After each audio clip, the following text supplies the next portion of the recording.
भाव के बिना रस की सन्निधि पाना संभव ही नहीं है।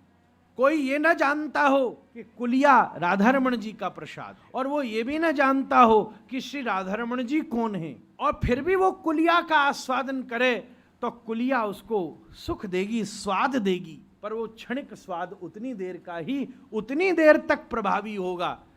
ये बात भिन्न है, चूंकि कुलिया प्रसाद है तो अनविज्ञता होते हुए भी उसका प्रभाव पड़ेगा, क्षुधा की निवृत्ति होगी, तुष्टि, पुष्टि और शुद्ध पायोनुघासम तीनों क्रिया हो जाएंगी। परंतु अब कोई उससे विशेष व्यक्ति हो जो राधारमण जी की महिमा तो नहीं जानता हो पर प्रसाद की महिमा जानता हो, ये तीनों लोग समाज में मिले। एक वो व्यक्ति है जो ना प्रसाद की महिमा जाने और न ठाकुर जी की महिमा जाने। बहुत सारे हम आप सबको मिल जाते हो, ले कुलिया खा, अच्छा बहुत अच्छे, उसको एक तो समझ में भी नहीं आए कि कुलिया खाई कैसे जाती है। दुनिया की चम्मच तो कुलिया में घुसती नहीं है महाराज।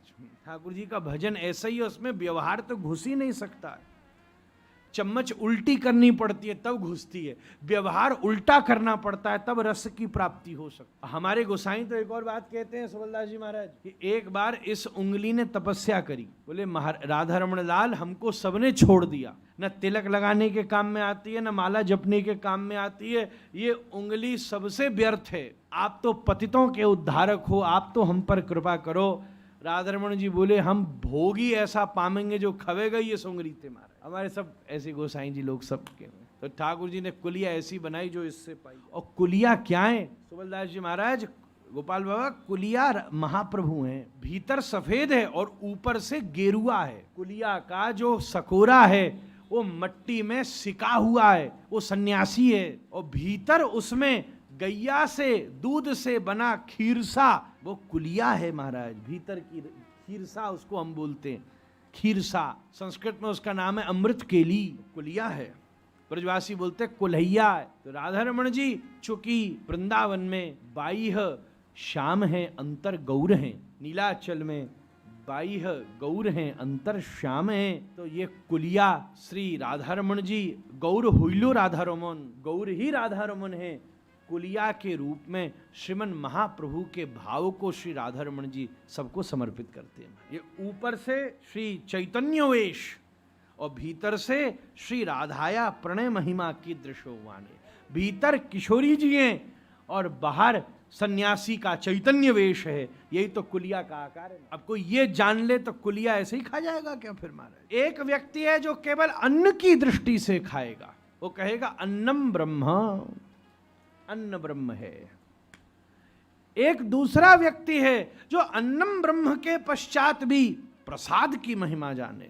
अब उसको कहीं का प्रसाद दे दो, चाहे जगन्नाथ जी का दे दो, चाहे गोपीनाथ जी का दे दो, अरे वो छोड़ो किसी और देवता का भी दे दो, न भी हो तो इतना ही कह दो कि ये प्रसाद है भाई, तो वे अच्छा लाइए दीजिए प्रसाद, तो हम मना नहीं कर सकते क्योंकि उसमें वैदिक संस्कार हैं।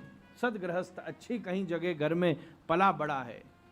पर तीसरा वो व्यक्ति है जिसका श्री राधारमण जी से विशुद्ध अनुराग है। अन्नम ब्रह्म खाने वाला भी उसका आनंद लेगा, पर उससे विशेष आनंद यस्य प्रसादात भगवत प्रसादो, जो प्रसादस्तु प्रसन्नता महाप्रसादे गोविंदे, जो महाप्रसाद की महिमा है ये स्वयं गोविंद है, उससे विशेष आनंद वो लेगा। पर जो श्री राधारमण जी का अनुरागी है, अगर वो उंगली कुलिया में छुएगा और मुख में धरेगा तो उसका चिंतन कुलिया के स्वाद पर नहीं जाएगा, उसका चिंतन श्री राधारमण जी के स्वरूप में पहुंच। जो जगन्नाथ जी का खाजा पाएगा उसका खाजा पाना भी जगन्नाथ का आनंद हो जाएगा, उसकी चित्तवृत्ति श्री जगन्नाथ चरणों में अवस्थित हो जाएगी। जो खीर पिएगा उसको गोपीनाथ का स्मरण हो जाएगा। ये सब प्रसाद की महिमा है। यही संबंध रस की वैचित्री को विवर्तता प्रदान करता है।